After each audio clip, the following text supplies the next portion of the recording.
piwan hajing im jonga ngam la khem da perkan ya pi shisha kumu sempelin babon rong pi ai thaba kini kidau baro kidai namar jong pi shisha pilong kadau banganin pilong kadau bangak men pilong kadau bajing em jong akasem jing tngen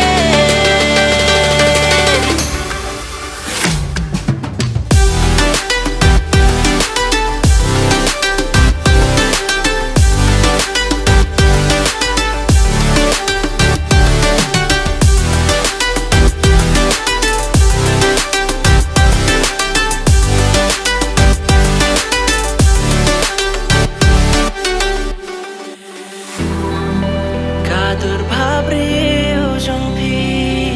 kayai palang hangat ngam laban wenchu ye pi na jeng mo jonga lani